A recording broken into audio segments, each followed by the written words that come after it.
So here we are right in the village centre, and the first thing you'll notice is cars and the horse and cart, which has been a service. Horse and carts would go back to Saxon times as well. But the most significant thing about the village centre is this is a crossroads. And in one direction you've got the road down to Livermead, and you've got another road that's called the Totnes Road, because that went to Totnes, and another road behind me that it actually goes to Newton Abbot. It's now called Cockington Lane. I don't know if that was ever called Newton Road, but that used to be where it went. And the road over there goes to Torquay.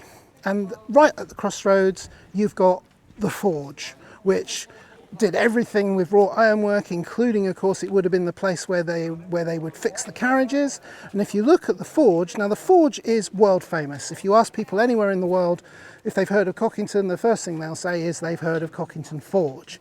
And if you look, it has a distinctive overhang. It should only have 3 pillars at the front. The 4th pillar has been added and is quite controversial, but the 4th pillar on the left-hand side is actually the entrance where the carriages would go through into the forge. There's a wheelwright's plinth in there, and so they could work on repairing the carriages in there in all weathers. The forge itself that we're looking at today is probably 17th, 18th century building, but we have a record of the forge being on this site going back, the earliest written record is 1615, when Anthony Hopping was the striker and the blacksmith was a man called Davy, which is interesting because the Victorian blacksmith in the late 19th century was also called William Davy. It'd be lovely to think that there was a family connection there, but I doubt it. But nevertheless, there has been a forge continually on this site for hundreds of years, possibly back to Saxon times, but that building you're looking at is definitely 17th, 18th century in origin.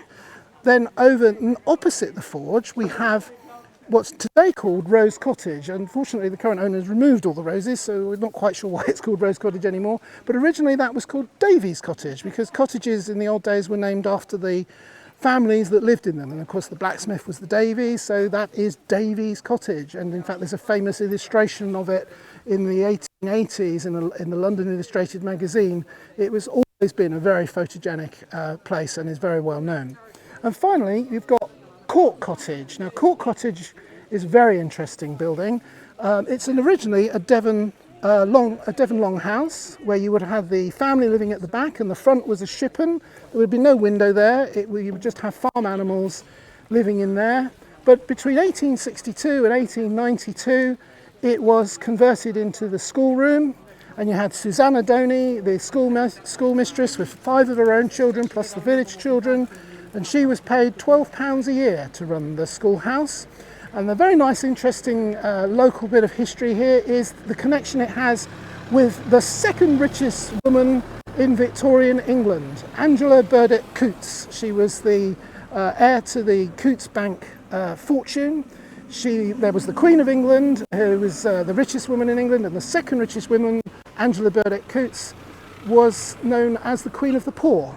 And she built churches in London, and down here in Torquay she had a villa on the seafront, long gone sadly, but she had a strong connection with Cockington because she felt strongly that the dame schools that were there in Court Cottage needed to have some kind of standard.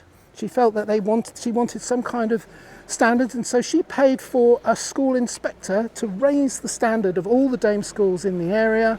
And they met actually in the kitchen at Cockington Court, and Angela Burdett Coutts wasn't afraid of doing some teaching of her own, so she probably did some teaching in there. I lived in that house for 33 years and never knew that such an important person had once been in there, which is fantastic. And finally, the house itself, Court Cottage, that is a direct connection to Cockington Court. We think in the early 1700s it was the Dowager House for the court, and that's probably where it's got its name from. We know that there are Queen Anne fittings in there when we think it was just refurbished, so we can date it back to then, and then it might have been 200 or 300 years older than that. The village itself, here, you're looking at, there would have always been something here right back to Saxon times, but obviously nothing here is Saxon, but they're all setting on Saxon sites. All farm buildings, all related to the farming and agricultural industry that is Cockington. Thank you very much. Okay. Don't worry. Yeah. Don't worry.